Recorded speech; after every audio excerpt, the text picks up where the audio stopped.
Good morning, Jesus Center. We're praying this vitamin boost brings timely encouragement into your life today and enlightens and empowers you to be the amazing person God made you to be. We love you. Doves cannot be programmed by anybody. And this is a strong reminder that we cannot train the Holy Spirit. He's not our pet. R.T. Kendall, he writes, the Holy Spirit will not adjust to you, so you must adjust to Him. So when we try to put the Holy Spirit in a box, when we try to get Him on a strict schedule, when we start demanding that He follow us and He fit into our routines and that He has to tag along with our ideas, you'll quench the Holy Spirit. You'll quench the Holy Spirit. Which leads me to the next question. How can we increase our sensitivity to the Holy Spirit? Now, the Holy Spirit is likened to the wind in John chapter 3, verse 8. He's moving like the wind. And so we have to learn to adjust continually to Him. It's not the other way around. See, when an eagle is about to take flight, the eagle must adjust to the wind. The wind doesn't adjust to the eagle. The sailboat must adjust to the wind. The wind doesn't adjust to the sailboat. The surfer must adjust to the wave. The wave's not going to adjust to that little man on that little board. And we cannot control the Holy Spirit. We cannot program the Holy Spirit. We cannot manipulate the Holy Spirit. All we can do is discern what He's doing. Just like the eagle that's about to take flight will slow down, and will discern the wind and then cooperate with the wind and is able to soar. The eagle can never program the wind according to his own desires.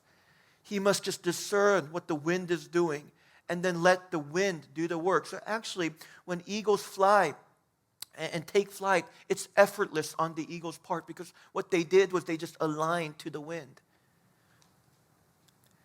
And I believe that when we can align with the Holy Spirit, because we've increased our sensitivity to Him, then what we'll find is what Jesus said, my yoke is easy and my burden is light.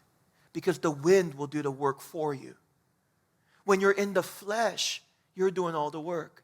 But when you're in the Spirit, the wind does the work.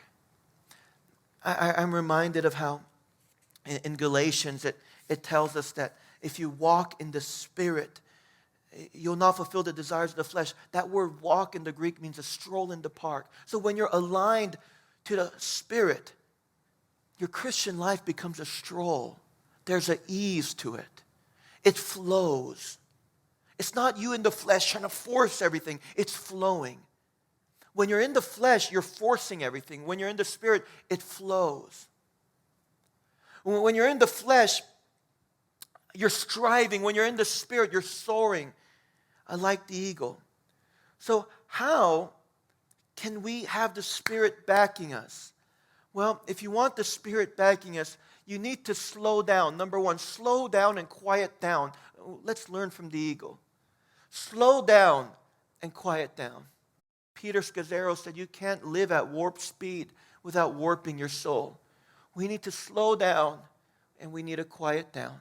Then Psalm chapter 62, verse 1 to 3.